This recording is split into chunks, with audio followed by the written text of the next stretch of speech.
nós vamos para a leitura da palavra. Hoje, a palavra, ela está no Evangelho de João, capítulo 1, versículos 1 a 14. No princípio era aquele que é a palavra. Ele estava com Deus e era Deus. Ele estava com Deus no princípio. Todas as coisas foram feitas por intermédio dele. Sem ele, nada do que existe teria sido feito. Nele estava a vida, e esta era a luz dos homens. A luz brilha nas trevas, e as trevas não a derrotaram. Surgiu um homem enviado por Deus, chamado João. Ele veio como testemunha para testificar acerca da luz, a fim de que, por meio dele, todos os homens crescem. Ele próprio não era a luz, mas veio como testemunha da luz. Estava chegando ao mundo a verdadeira luz que ilumina todos os homens. Aquele que é a palavra estava no mundo, e o mundo foi feito por intermédio dele, mas o mundo não o reconheceu. Veio para o que era seu, mas os seus não o receberam. Contudo, aos que o receberam, aos que creram em seu nome, deu-lhes o direito de se tornarem filhos de Deus, os quais não nasceram por descendência natural, nem pela vontade da carne, nem pela vontade de algum homem, mas nasceram de Deus. Aquele que é a palavra tornou-se carne e viveu entre nós. Vimos a sua glória, glória como do unigênito vindo do Pai, cheio de graça e de verdade. Glória a Deus. Amém.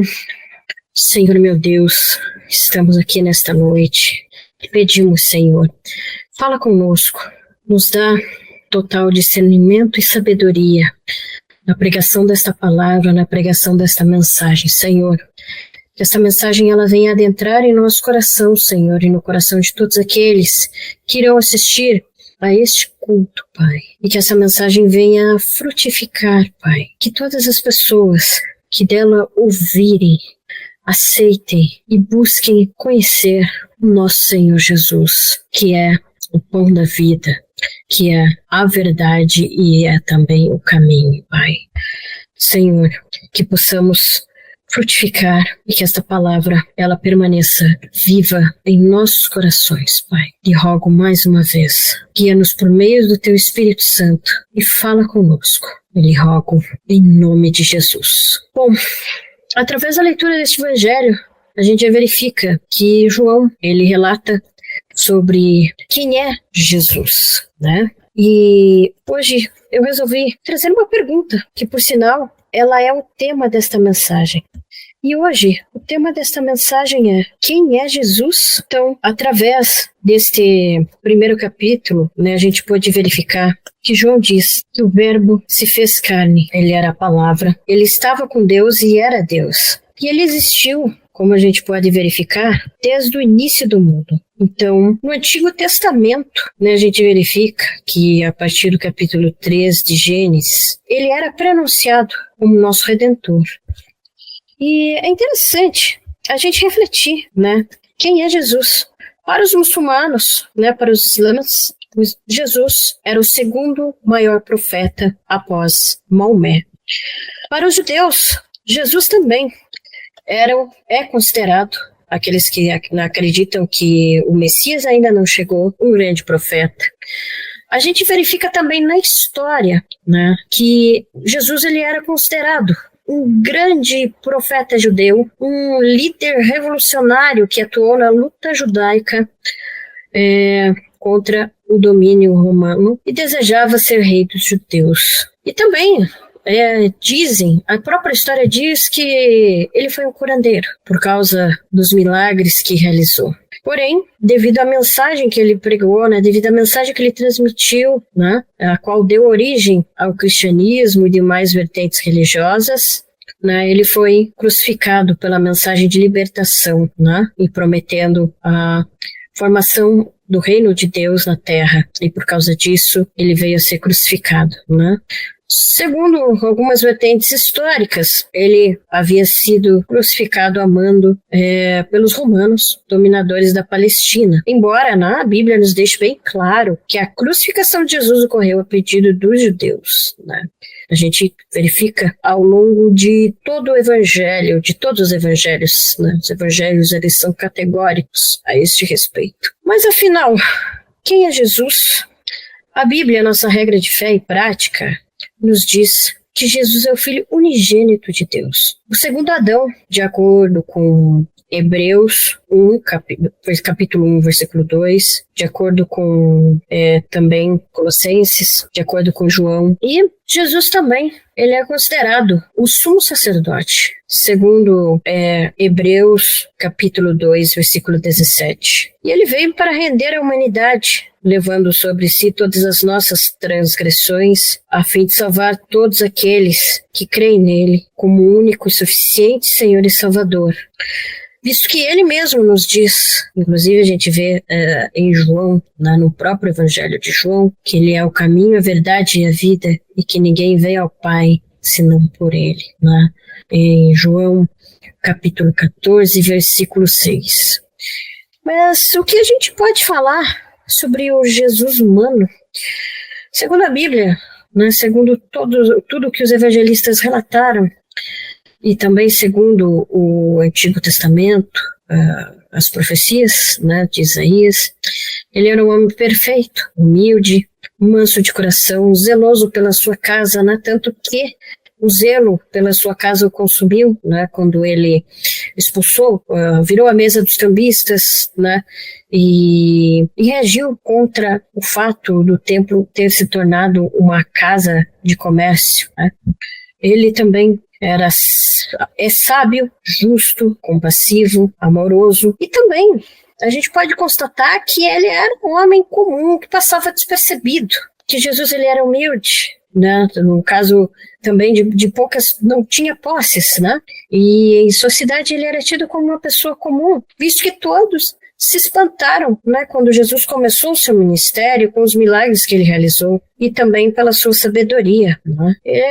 Já que ele era carpinteiro, irmão de Tiago, Simão e Judas, e também possuía outras irmãs. Ele mesmo disse, né, que ele não tinha onde recostar a cabeça.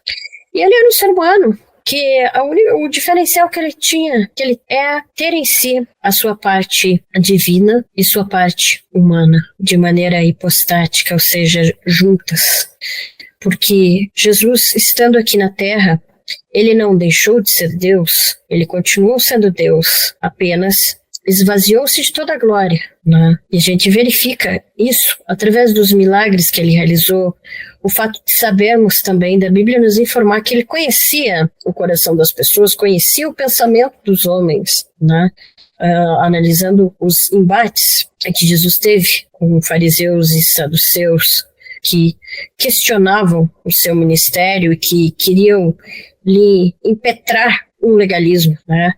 A gente vê muito essa questão em relação ao próprio sábado, né? Em uma passagem que Jesus cura um homem que tinha a mão seca, né? A mão atrofiada em um sábado. E ele mesmo diz a todos aqueles que estavam no templo, os mestres da lei, que ele é o Senhor do sábado. E explica a respeito de sábado, algo que muitos judeus não entendiam, mas o guardavam apenas de uma maneira legalista. E assim como todo ser humano, né, como todo homem, ele comia, ele bebia, né, era misericordioso, vivia em constante oração. E o principal, né, gente, ele cumpriu toda a lei. E é bem interessante que a gente pode pensar em Jesus como um ser humano normal, quando lembramos do primeiro milagre que ele realizou numa festa de casamento, né? Porque às vezes a gente tem essa ideia de Jesus, de um Jesus que a gente vai muito para o lado mais extremo. Claro que a divindade de Jesus, ela é extremamente importante, mas a parte humana também, porque Jesus diz, né, que ele venceu o mundo, né? E fala também para nós: sede santos, assim como eu sou santo, né? Ele nos faz essas recomendações e fala que ele venceu o mundo e ele veio na forma humana e ele viveu dores, viveu aflições, teve inseguranças, né? Também viveu alegrias, né? A gente pode pensar nessa festa de casamento que provavelmente Jesus estava ali alegre, estava ali junto se divertindo quando aconteceu o primeiro milagre, né, que sua mãe pede aos serviçais que fizessem tudo aquilo que ele mandasse. Inclusive ela lhe fala, né, que o vinho da festa havia acabado. E ele transformou a água em vinho, né? E o vinho que foi servido, que foi dado a um dos encarregados da festa, né?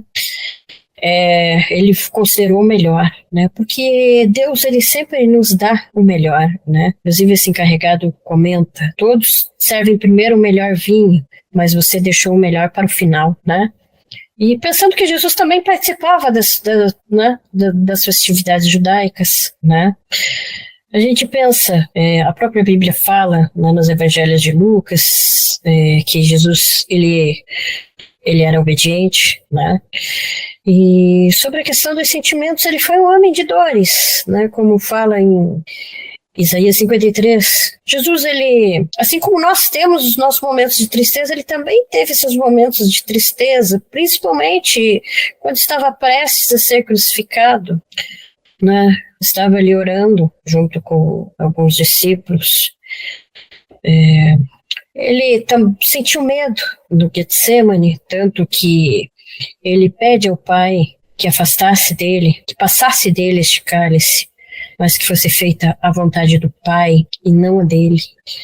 Também nós vemos, bem no início do ministério de Jesus, que ele sentiu fome, ele jejuou 40 dias e 40 noites, quando Satanás veio tentá-lo. Jesus, como o segundo Adão, ele venceu Satanás. Ele venceu a tentação de Satanás. E os anjos o serviram. E uma coisa muito importante, algo bastante importante, é a gente pensar na questão humana de Jesus, que é algo que nós podemos fazer. Ele fez, ele inclusive é o nosso maior exemplo disso, que foi, mesmo ele tendo a sua natureza divina, mesmo ele sendo Deus aqui, ele era Deus Filho, ele se submeteu sempre à vontade do Pai. E o mais interessante é que a gente vê no capítulo referente ao Sermão do Monte, em que ele fala, faz várias recomendações, né, que são recomendações até duras para a gente, né, se baterem uma face, dele a outra, se caminhares com você, se te obrigarem a caminhar, né, 2 milhas, 1 milha, caminhe 2, assim por diante. Eu estou aqui parafraseando, né, e dentre outras recomendações, ele teve um momento em que ele foi crucificado. Ele também nos deu o exemplo, porque ele, sendo poderoso como ele era, ele poderia muito bem ter pedido auxílio, ter pedido ao Pai que enviassem anjos para lhe proteger. Ele poderia ter pagado o mal com o mal, como homem. Poderia ter revidado no momento das provocações, no momento das humilhações, mas não. Ele passou por humilhações terríveis, né, que nós não nos vemos, não conseguimos nos colocar no lugar dele. Quando a gente se coloca pensando em ser cuspido, ser esbofeteado, humilhado, receber na cabeça uma coroa de espinhos, ter que carregar sua própria cruz, a gente fica pensando, ser provocado quando eles diziam: e aí, tu não é? Se és o rei dos judeus, adivinha quem que te esbofeteou? Adivinha quem que cuspiu em você? Se você é mesmo o Messias? E ele calado. E durante o interrogatório, feito pelo sumo sacerdote, que ele também nada respondeu, quando Pilatos perguntou: tu és o rei dos judeus? E ele disse: tu dizes. Ele sendo afrontado, e ele aceitou, ele se calou. Podia ter se defendido, mas não se defendeu, porque ele veio para nos render. E o mais interessante, né, a gente pensar também quando ele foi crucificado, né? Pior de tudo, estava ali ao lado de 2 ladrões. Ele sendo justo, porque o povo judeu, influenciado pelos sumos sacerdotes, escolheram a soltura de um bandido e a crucificação de um justo, de um homem que não cometeu pecado algum, mas sim veio pregar a proximidade do reino de Deus. Veio para render o seu povo. Veio para nos trazer um grande exemplo de santidade e trazer também o refúgio, a paz, a leveza. Ele mesmo disse no poço, a mulher samaritana, que ele era água viva e que se ela bebesse dessa água ela não teria mais sede. Ele veio para trazer a paz. Tudo bem que os judeus, eles esperavam um Messias que fosse igual a Moisés, que os libertasse, assim como Moisés os libertou do domínio do Egito. Eles esperavam um Messias que fizesse a mesma coisa. Mas o Messias, ele fez melhor, embora o povo não reconhecesse. Além de realizar tantos prodígios, tantos milagres e também expulsar demônios, ele veio trazer a vida eterna. E quando Jesus estava ali, né, entre 2 transgressores, né, os 2 eles falam: olha, se você é o Messias, né, se você é o Cristo, então desce da cruz e salva-nos a nós mesmos, né? Porém, um dos criminosos, ele falou, olha, para o outro que disse isso, olha, nós somos transgressores, a gente merece estar aqui, mas ele nada fez, ele é justo. E o mais interessante, né, no último momento de vida, esse que agora eu não vou me recordar de qual lado de Jesus estava, se era do lado direito ou esquerda de Jesus, mas ele diz: lembra-te de mim quando estiveres no teu reino, quando estiveres lá no céu. E Jesus diz que hoje mesmo ele estaria com Jesus. E com isso Jesus mostra que até mesmo no último momento de vida, perto do último suspiro, se o nosso coração se tornar contrito, se o nosso coração amolecer, se o nosso orgulho for quebrado e se nos arrependermos sinceramente de todos os nossos pecados, nós temos chance da salvação. Nós podemos ser salvos.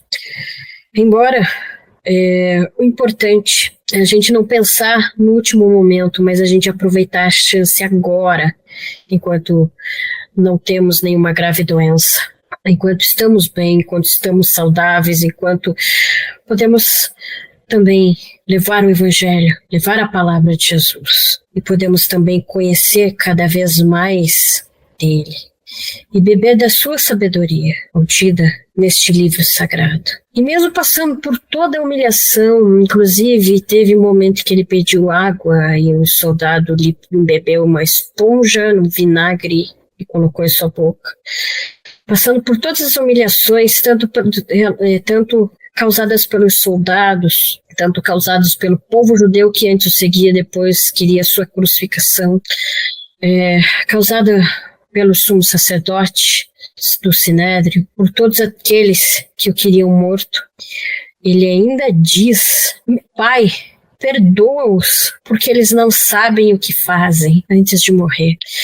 E além disso, embora Judas tenha se enforcado e não tenha tido a chance, porque o orgulho foi maior, de se reconciliar com o mestre, Jesus também perdoou Judas pela traição. Perdoou todos aqueles que o abandonaram, porque na hora mesmo do aperto, ninguém estava com ele.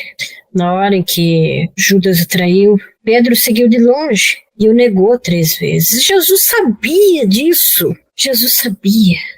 Pedro se arrependeu, chorou amargamente depois que se deu conta do que tinha feito. E Jesus o perdoa. E Jesus o reconcilia, levanta Pedro.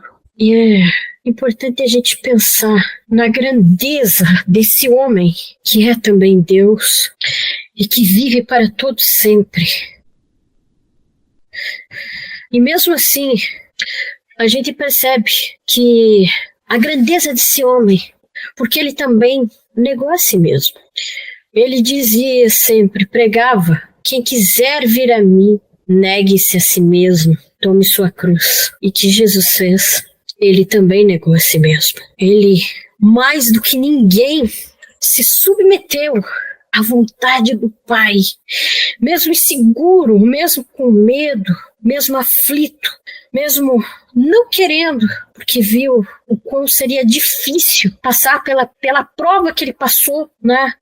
E num determinado momento, enquanto ele carregava sobre ele todas as nossas transgressões, todas as nossas enfermidades, Deus Pai o havia abandonado. E era um sacrifício terrível. Imagina você, além da coroa de espinhos, estando com os 2 pulsos pregados, o corpo pregado. A dor lancinante que Jesus deve ter sentido, fora os açoites que ele levou antes, fora os tapas que ele levou. E também se diz que a morte de cruz, as pessoas, o peso do corpo esmagava os pulmões das pessoas, elas morriam por asfixia, e os que não morriam rápido era quebrado as suas pernas, né, para que morressem. Mas Jesus não teve nenhum osso quebrado. Mas a gente começa a pensar sobre a dor lancinante que ele deve ter sentido ali, padecendo. Ele sabia, ele tinha a noção e teve medo, mas Deus Pai enviou um anjo para fortalecer naquele momento que ele suava gotas de sangue antes da crucificação. E Jesus orou, permaneceu firme e até havia pedido aos discípulos que orassem para que pudessem resistir à tentação, porque ele sabia que ia ser difícil. E ele cumpriu com a vontade do Pai, ele cumpriu também toda a lei, ele foi perfeito. E Deus Pai se agradou do sacrifício. O se agradar é que considerou o sacrifício suficiente. E, após a morte de Jesus, o véu se rasgou ao meio. E Jesus, depois de ser morto, de ser sepultado, ele ressuscitou no 3º dia e teve um corpo de glória. Ele foi glorificado pelo Pai. Apareceu para os seus discípulos, reconciliou a Pedro, lhes passou mais instruções, pediu para que aguardassem ao Consolador, a gente vê isso em Atos dos Apóstolos, para que começassem a pregar o Evangelho. E depois ele subiu aos céus e está sentado à direita de Deus Pai Todo-Poderoso. E após subir aos céus, ele nos enviou o Consolador, que é o Espírito Santo, o qual habita em todos aqueles que são filhos de Deus por meio da salvação em Cristo Jesus. E por meio do Espírito Santo, as obras de Cristo são testificadas. E o Espírito Santo nos conduz ao arrependimento dos pecados, nos dá o discernimento da palavra de Deus contida na Bíblia, né, que a Bíblia contém e também é a palavra de Deus. E além disso, ele nos guia em toda a nossa caminhada cristã, auxiliando no desenvolvimento dos frutos do Espírito, também intercedendo por nós junto ao Pai. E é bem importante a gente pensar e a gente nas ações do Espírito Santo, nas maravilhas que por meio dele aconteceram, né, como em Atos dos Apóstolos, né, a pregação do Evangelho a várias pessoas. E ele nos dá sabedoria e discernimento para que possamos nos desviar do pecado. Portanto, eu convido a todos, assim como Jesus disse, né, venha a mim todos aqueles que estão cansados e oprimidos, porque eu sou humilde e manso de coração. Meu fardo é leve e meu jugo é suave. E eu convido a todos aqueles que ainda não aceitaram Jesus como seu único e suficiente Senhor e Salvador, e que ainda não o conhecem, eu os convido a conhecê-lo, eu os convido a ir a ele, a ir ao encontro dele, porque ele não rejeita aqueles que o procuram. E Jesus, como ele mesmo disse, ele é a água viva, ele é o pão da vida, é o refúgio para os que estão cansados, E a sua palavra é a espada do Espírito para que possamos resistir ao diabo. E a fé é um escudo para que possamos desviar de todas as setas do maligno que buscam nos atingir. E mais, nos tornamos, quando aceitamos Jesus, herdeiros com Ele do reino de Deus. Nos tornamos filhos de Deus, porque Jesus ele nos justifica, Ele se torna nosso advogado, quando aceitamos este sacrifício que Ele fez por nós. E mais, ganhamos, além de um irmão, um grande amigo que intercede por nós junto ao Pai. É poderoso, que é inigualável, invencível, o qual o seu nome está acima de todos os nomes, porque é um nome poderoso. E aqueles que ainda não conhecem, que ainda não aprenderam a amar a Deus de todo o coração, de todo o entendimento, de toda a sua alma, eu sugiro e faço aqui um apelo para que vocês se permitam conhecer mais sobre este Deus, que é o Deus de Israel, que é o nosso Deus, que é o Deus vivo. Peçam a Ele para que Ele se revele a vocês, para que Ele se revele no coração de vocês. Peçam a Ele para que Ele os ensine a amá-lo. Conheçam mais e mais de Jesus. Entendam o valor deste sacrifício que nos dá o acesso direto ao Pai.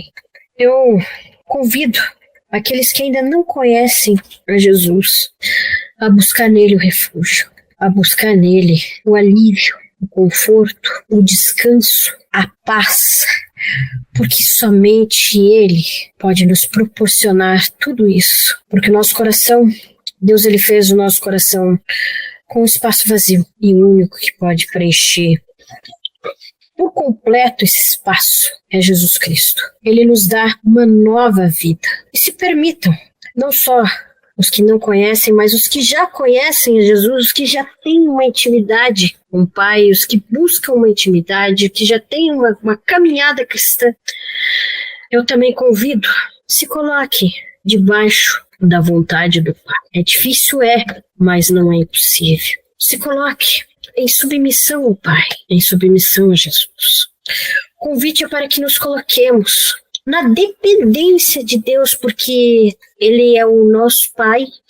Jesus se colocou por inteiro na dependência do Pai, porque Ele orava constantemente, Ele tinha um relacionamento profundo com o Pai, não só porque estava com o Pai desde o princípio, mas aqui na Terra, como humano, nos mostrando como deveríamos agir, o que deveríamos fazer. E diferente do que acontece com os nossos pais terrenos, que o ciclo da vida é crescermos, nos desenvolvermos, tornarmos independentes dos nossos pais terrenos e constituirmos a nossa própria família, temos o nosso próprio emprego, nossa própria casa. Diferente da maneira com que fazemos em relação aos nossos pais terrestres, precisamos nos colocar debaixo da dependência de Deus. Deus ele quer que a gente se coloque na dependência dele por completo. Isso não é sinal de imaturidade, muito pelo contrário, porque através da permanência na dependência de Deus, nós temos a oportunidade e a possibilidade de nos desviar do pecado. Nós temos a oportunidade, sim, de termos maior resistência à tentação. E mais, nos colocando na dependência de Deus e conhecendo mais dele, nós entenderemos que ele é uma pessoa que amamos e buscaremos não feri-lo, porque quando nós amamos alguém, a gente se cuida para que a gente não cometa nenhuma atitude que vá ferir essa pessoa que nós amamos. E Deus, ele é o nosso Pai. Ele tem, como bem dito por Jesus, a promessa da vida eterna. Nós temos um grande tesouro que não é daqui deste mundo a ser desfrutado. É uma promessa futura. E, portanto, eu convido a todos a se aprofundarem ainda mais em uma intimidade com Deus, a se aproximarem ainda mais em uma intimidade com Jesus. E aqueles que sentirem no seu coração, todos que estiverem assistindo, que estão assistindo neste momento este vídeo, e sentirem no coração o desejo de aceitar Jesus. Eu vou fazer uma oração e vocês, durante o momento que assistem esse vídeo, poderão repetir ou orar mentalmente, dizendo: Senhor Jesus, eu te aceito como único e suficiente Senhor e Salvador da minha vida. Perdoa os meus pecados, escreve meu nome no livro da vida e entra no meu coração. Então, pessoal, convido a todos a conhecerem mais de Jesus para que possamos amá-lo ainda mais.